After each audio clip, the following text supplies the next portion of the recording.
Hello साथीहरु नमस्ते good morning good evening good afternoon सबैजनाले मैले यो भिडियो लिएर आएको छु HTML बाट तपाईले फेसबुक को फ्रन्ट पेज बनाउनु पर्ने छ भनेर मैले लिएर आएको छु।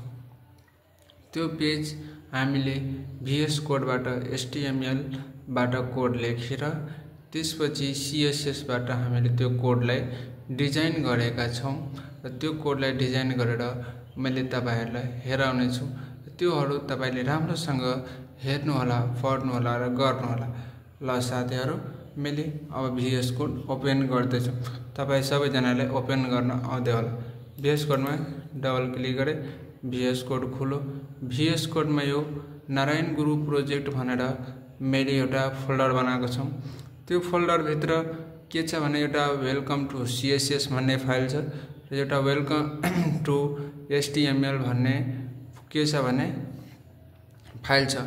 त्यसपछि के छ भने त्यसपछि हामीले एउटा हेर्नुहुन्छ भने त्यो भित्र के छ भने नारायण प्रोजेक्ट भनेर पनि एउटा नारायण गुरु प्रोजेक्ट भनेको छ। त्यो भनेको फोल्डर भित्र छ। कुन छ HTML वेलकम टु HTML त्यसपछि वेलकम टु CSS।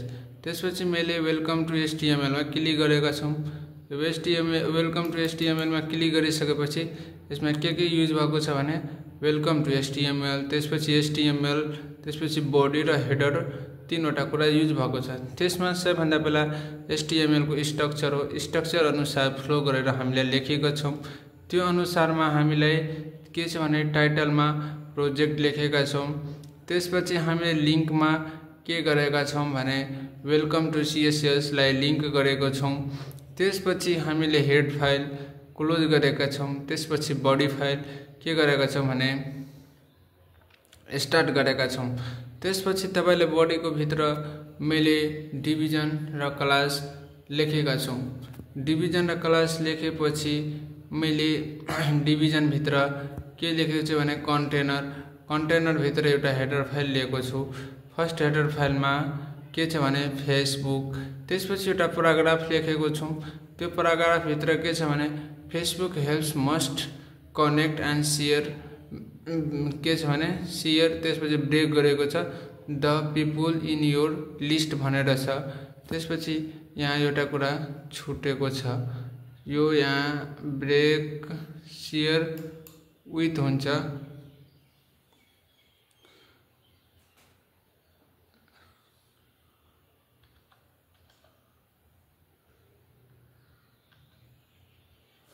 यहाँ विथ हुन्छ बुझ्नुभयो।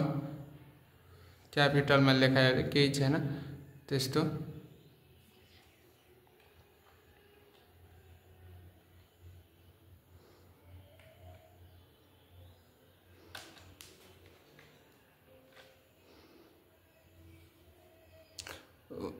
त्यसपछि प्याराग्राफ क्लोज गरेको छु। त्यसपछि डिभिजनलाई पनि क्लोज गरेको छौं। त्यसपछि फेरि मैले के गरेको छु भने हेडर फाइललाई के गरेको छु भने हेडर फाइललाई मैले त्यो हेडर फाइललाई खोलेका छौं। हेडर फाइल भित्र के गरेको छ भने डिभिजन क्लास बक्स लिएका छौं।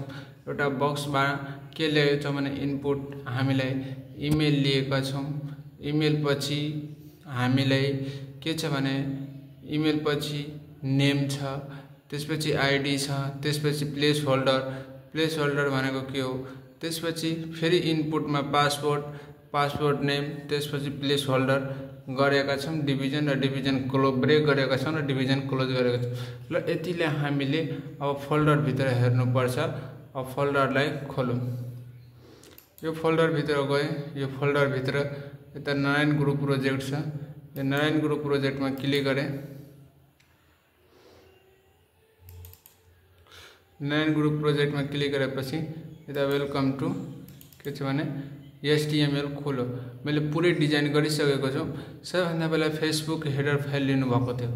तपाईले यो फेसबुक छ नि यो फेसबुकलाई मैले के गरेको थिए भने हेडर 1 यस फाइलमा लेखेको थिए।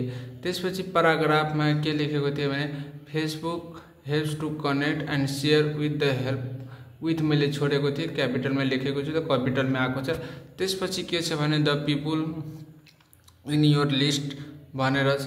त्यसपछि हामीले एउटा डिभिजन भित्र इमेल लिएका थियौं। त्यो इमेलमा के थियो भने इमेल सबैभन्दा पहिले इनपुट टाइप भनेको इमेल थियो। त्यसपछि इनपुटमा नेम थियो, नेम पनि इमेल नै थियो, आईडी पनि इमेल नै थियो। त्यसपछि प्लेस होल्डर भनेको यो ब्रैकेट हो, यो ब्रैकेट हुन्छ रेक्टेंगुलर ब्रैकेट। त्यसमा के हुन्छ भने प्लेस होल्डर भनेको यो इनपुट नम्बर हुन्छ। इनपुट के हुन्छ भने यो इनपुट इमेल के हुन्छ भने email address and place holder भन्छ।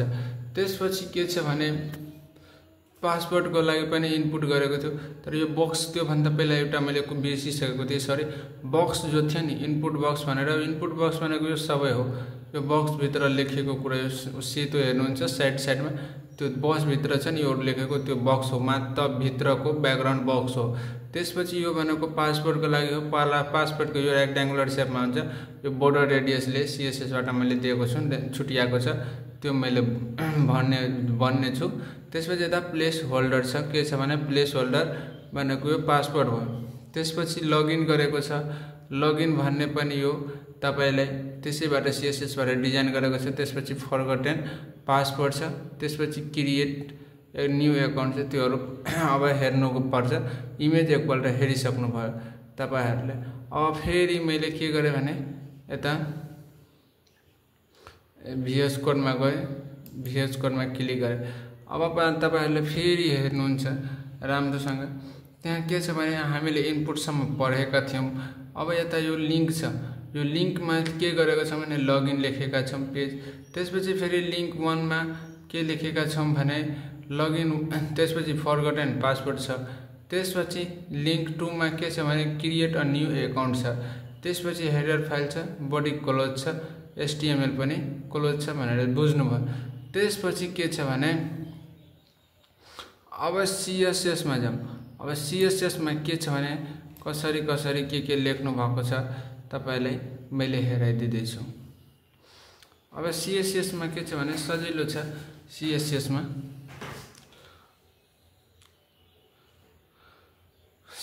मा सबैभन्दा पहिला बडी भित्रको लागि ब्याकग्राउन्ड कलर भयो, ब्याकग्राउन्डमा पनि यो कलरको नेम भयो। त्यसपछि फन्ट फ्यामिली भयो, रोबोटिङ सेफियर्स भयो। त्यसपछि यो के आइदियो, त्यसपछि कन्टेन्टमा त्यसले पोजिसन भयो। त्यसपछि टपमा तपाईले यो पर्सेन्टेज भयो 30% भयो टपमा। त्यसपछि 14% भयो लेफ्टमा। फन्ट साइज भनेको 25 पिक्सल भयो। त्यसपछि अब सुरु भयो, बल्ल सुरु भयो अब हेडर फाइल देखि। हेडर फाइलमा भने यो भनेको तपाईलाई योहरु कन्टेनरहरु लिनु भयो नि, यो एब्सोल्युट भनेर यो टप भनेको 35 भनेको यो लेफ्ट 14 भनेको फन्ट साइज 25। त्यो भनेको तपाईलाई फेसबुक तपाईले हेर्नुभयो नि बिचमा आएको छ। त्यो बिचमा टप देखि माथि देखि तल आउनको लागि 30% लियो, 14% भनेको लेफ्टबाट तपाईले फेसबुकबाट लेफ्ट लिनुभयो भनेको तपाईले बुझ्नु भएन भने मैले फेरि एकपल्ट तपाईलाई हेराइदिदै छु।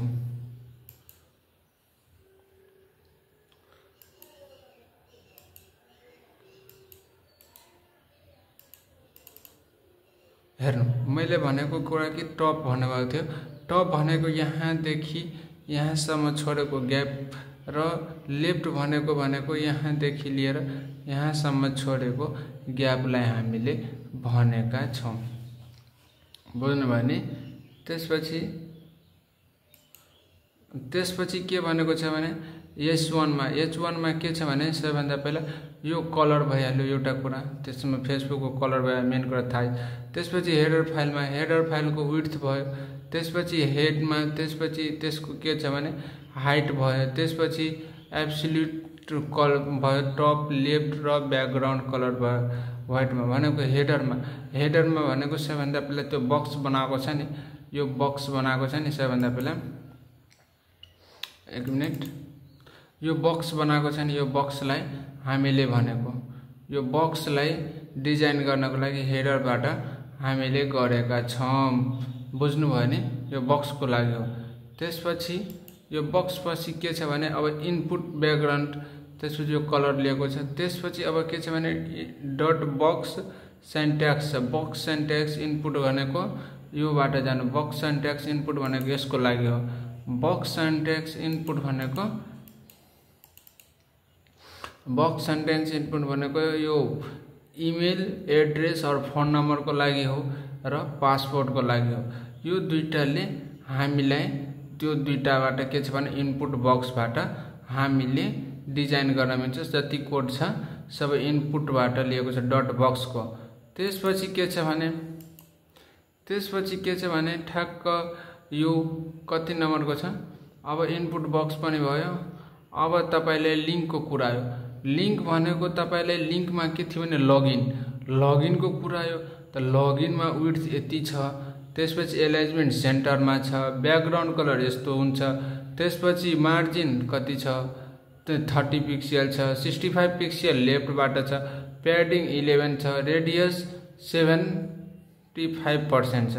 बोर्डर रेडियस अब हेर्नु यसमा 75% रेडियस यो भनेको ठ्याक्क तपाई यसमा जानुस्। यसबाट निस्किन्छ यो के हुन्छ भने यो लगइन शेप यस्तो आउँछ। यो भनेको लगइनको लागि मात्रै लेफ्टबाट मार्जिन दिएको छ। टपबाट मार्जिन लिएको छ। त्यसपछि यता यो लेफ्ट मार्जिन भयो। त्यसपछि यसमा यो साइजमा प्याडर भयो। प्याडिङ साइज भयो। त्यसपछि बोर्डर रेडियस यो भनेको सर्कल जस्तो देख्नु भएको छ। यो बाहिरको सर्कल भयो त्यो। त्यसपछि ब्याकग्राउन्ड कलर भयो। व्हाइट छ भने यो भित्रको कलर भयो। बुझ्नु भयो नि। त्यसपछि हामीले फेरि जानुपर्छ अब VS कोडमा। VS कोडमा गएपछि फेरि यता लिंक ए मा भनेको छ। लिंक ए मा के छ भने व्हाइट कलर दिएको छ। त्यसपछि टेक्स्ट डेकोरेटिङ दिएको छ नन। त्यसपछि फन्ट साइज 20 पिक्सल भनेको छ। त्यही लगइनकै कुरा हो। त्यसपछि फेरि आयो हाम्रो अब के आयो भने अब लिंक 1 मा भयो। अब लिंक 1 मा मार्जिन छ। मार्जिन कति छ भने 40 पिक्सल छ। त्यसपछि टेक्स्ट एलाइजन कति छ भने सेन्टरमा छ। त्यो लिंक 1 मा के थियो त फरगटेन थियो। त लिंक 1 मा फरगटेन को कुरा आयो। त्यसपछि डेकोरेसन नन आयो। त्यसपछि कलर यो भयो। त्यसपछि फन्ट साइज जो भयो लेख्नु भएको होला। तपाईले मिलाउनु पर्ने हुन्छ त्यहाँ। त्यसरी कति चाहियो कतिमा राख्नुहुन्छ त्यो कुरा तपाईले थाहा भयो। मैले लेखिदिएको कुरा हो मात्र तपाईले त्यो अनुसार मिलाउनु पर्छ। त्यसपछि के छ भने लिंक 2 मा के छ एलाइजन। त्यसपछि के छ भने सेन्टर हुन्छ। त्यसपछि इन्ड हुन्छ। स्टार्टिङ हुन्छ। त्यस्तो हुन्छ। टप हुन्छ। बटन हुन्छ। तपाईले जुनमा राख्नु छ त्यसरी राख्न मिल्छ। त्यसपछि के छ भने मार्जिन टप लिएको छु। मार्जिन टप 45 पिक्सल छ। त्यसपछि मार्जिन लेफ्टमा 5 पिक्सल छ। यो लिंक 2 के को लागि छ त क्रिएट अ न्यू अकाउन्ट को लागि छ। त्यसपछि यो कलर छ। त्यसपछि रेडियस बोर्डर छ। त्यसपछि लिंक 2 मा हामीले त्यो भित्रको कुराको लागि हामीले सेन्टरमै छ। त्यसपछि व्हाइट कलर छ। त्यसपछि डबल छ। के छ भने टेक्स्ट डेकोरेसन के छ भने डबल छ भनेर नन पनि लेख्न मिल्छ। यता जाम यसबाट यसरी जाम। यो भनेको भित्रको कुरा हो। ए भित्र भन्छ भने यो भित्रको कुरा हो। यो पनि ए भनेको छ भने भित्रको कुरा। यसमा पनि रेडियस बोर्डर लिन सक्नुहुन्छ तपाईले। तर छैन भने किन लिनु भने यसभित्र पनि रेडियस बोर्डर लिएको छ। प्याडिङहरु लिन सकेको छ। तर यसमा पनि लिन सकिन्छ। सबै कुरा हो। बुझ्नु भयो नि। तपाईले VS कोडमा यही कुराहरु थियो। तपाईहरुले यसरी नै पढ्न सक्नुहुन्छ।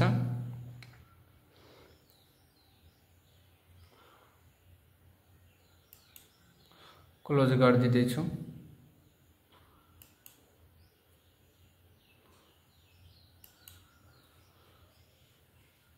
एकपल्ट फेरि कोड हेराइदिनु। ठीक छ।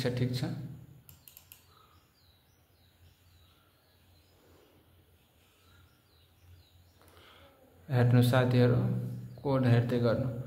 सजिलो तरिकाले हेर्दै गर्नु। हेर्नु भयो। कोड हेर्नु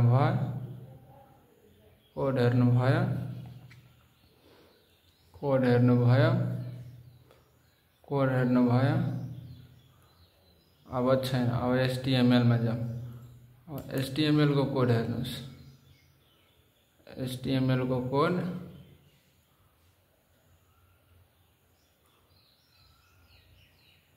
यति नै हो। बुझ्नुभयो। यतिकै हेर्नुस् ल। बुझ्नुभयो। अब तपाईहरुले राम्रोसँग केही कुरा गर्नुहुन्छ बनाउन सक्नुहुन्छ। अब तपाईले बनाउनको लागि सजिलो तरिकाले आउँछ होला। ल हस्, धन्यवाद। तपाईहरुलाई शुभ रहोस्। मेरो पनि शुभ नै छ। राम्रोसँग पढ्नु होला। राम्रोसँग पढेर तपाईहरु राम्रो प्रोजेक्टहरु बनाउन सिक्नु होला।